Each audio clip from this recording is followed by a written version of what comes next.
Welcome to today's episode of Heard and Seen Around. I am Rajesh Karipurath. This is my take on macroeconomic and geoeconomic data points, which I find interesting. I hope you enjoy watching it as much as I enjoyed curating it. Cheers. The first lesson of economics is scarcity. The first lesson of politics is to disregard the first lesson of economics. A nation that keeps one eye on the past is wise. A nation that keeps both eyes on the past is blind.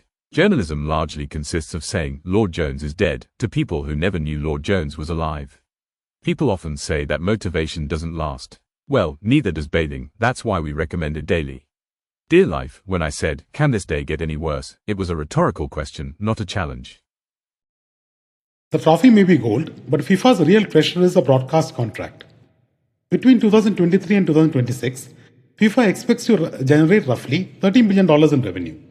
The biggest slice by far, TV broadcasting rights at $5.3 billion, followed by hospitality and ticket sales at $3.6 billion, and marketing rights at $3.3 billion.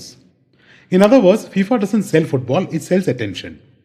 What's remarkable is that after all the sponsorships, tickets, and licensing deals, the largest revenue stream still comes from billions of people doing the same thing at the same time, watching a match.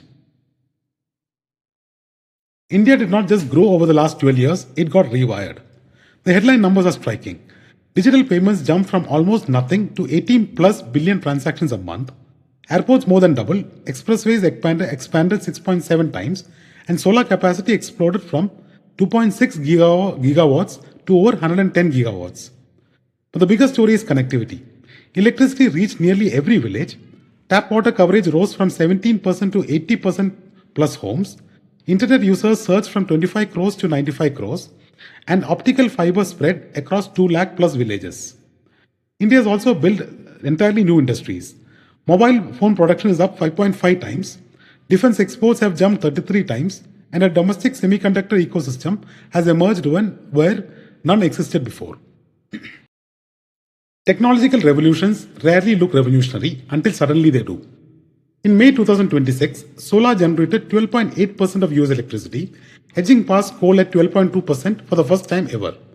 A decade ago, that would have sounded improbable. Today, it's a data point.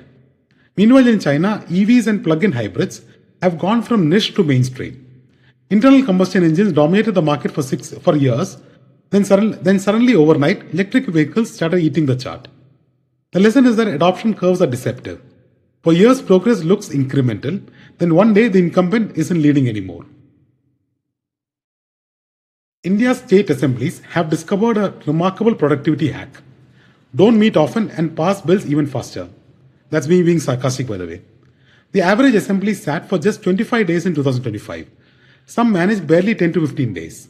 Yet in many states, a majority of bills were passed within a single day of being introduced, leaving little time for debate, scrutiny, or public discussion. That's a paradox. Laws can shape economies for decades, but some are getting less consideration than a weekend travel plan. Speed is wonderful when you're ordering food. It is less obviously wonderful when you're writing the rules that govern millions of people. The FIFA World Cup stopped being just a football tournament a long time ago. It's now a global economic event with a ball attached. The 2026 World Cup will be the biggest ever, 48 teams, 104 matches, and 6.5 million expected spectators across US, Canada, and Mexico. The projected economic impact, a staggering $40.9 billion, supporting over 824,000 jobs. The tech is getting an upgrade too. Match balls will track data 500 times per second. AI-generated player avatars will assist officiating, and offside calls will be measured down to 10 centimeters. Even the security dogs are getting robotic colleagues. Perhaps the wildest stat, the winning team's prize money has climbed from $2.2 million in 1982 to $50 million in 2026. Not bad for 7 games of work. Most companies have one big investment cycle. Reliance appears to be on its fourth. Since 1999, the company has repeatedly reinvented itself. First refining, then petrochemicals, then telecom, and then retail. Now it's pouring $16 to $20 billion annually into a new mix of energy transition, AI, digital infra, retail, and consumer businesses. What's remarkable isn't the size, it's a pattern. Every few years, Reliance takes cash flows from yesterday's winner and uses them to build tomorrow's business. The latest chart suggests new energy and AI are becoming meaningful parts of the capex mix by FY28. Whether they become the next geo-sized success remains to be seen. But Reliance has made a habit of placing very large bets before everyone else realizes that the game has changed.